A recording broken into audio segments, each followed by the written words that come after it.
Welfare party ഉയർത്തിപ്പിടിക്കുന്ന കൃത്യമായ fascist വിരുദ്ധ നിലപാടിന്റെ വിജയം കൂടിയാണ് കഴിഞ്ഞ ഉപതെരഞ്ഞെടുപ്പുകളിൽ കണ്ടതെന്ന് ജില്ലാ പ്രസിഡന്റ് കെ സദക്കത്ത് ഡിസംബർ 1 പറവൂരിൽ നടക്കുന്ന പാർട്ടി ജില്ലാ സമ്മേളനത്തോടനുബന്ധിച്ച് നടത്തിയ വാർത്താ സമ്മേളനത്തിൽ സംസാരിക്കുകയായിരുന്നു അദ്ദേഹം.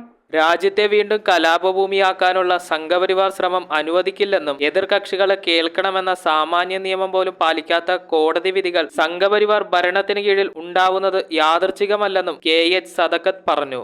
ഡിസംബർ 1 പറവൂരിൽ നടക്കുന്ന വെൽഫെയർ പാർട്ടി ജില്ലാ സമ്മേളനത്തോടനുബന്ധിച്ച് നടത്തിയ വാർത്താ സമ്മേളനത്തിലാണ് അദ്ദേഹത്തിന്റെ പരാമർശങ്ങൾ. എറണാകുളം ജില്ലയിലെ വിവിധ മണ്ഡലങ്ങളിൽ നിന്നും തെരഞ്ഞെടുക്കപ്പെട്ട പ്രതിനിധികളാണ് ജില്ലാ സമ്മേളനത്തിൽ പങ്കെടുക്കുന്നതെന്നും സമ്മേളനത്തിൽ പാർട്ടിയുടെ ജില്ലയിലെ നയനിലപാടുകൾ വിശദമായി ചർച്ച ചെയ്യുമെന്നും അദ്ദേഹം കൂട്ടിച്ചേർത്തു. General secretary Shamsuddin Edayar, vice president Azura teacher, secretary Abitha Vypin, general convener MK Jamaluddin തുടങ്ങിയവരും വാർത്താ സമ്മേളനത്തിൽ പങ്കെടുത്തു. ഭൂമി ആ ഭൂമി ദേവസ്വം ബോർഡ് ഏറ്റെടുത്തിട്ടുണ്ട്. എവിടെയെങ്കിലും ഇതുപോലെ ചർച്ച വന്നോ?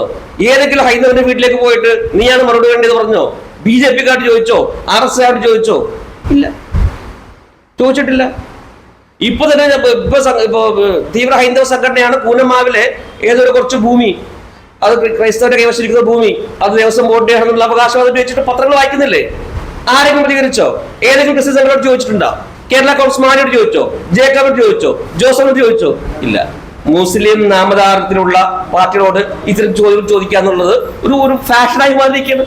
News bureau, Paravur. Kopparambil Ayurvedic hospital and research centre. ഉഴിച്ചിൽ, lumbar spondylitis, cervical spondylitis, disc bulging കൊണ്ടുണ്ടാവുന്ന ബുദ്ധിമുട്ടുകൾ എന്നിവ ചികിത്സിക്കാൻ വിദഗ്ധരായ ഡോക്ടർമാർ. Kopparambil Ayurvedic hospital and research centre,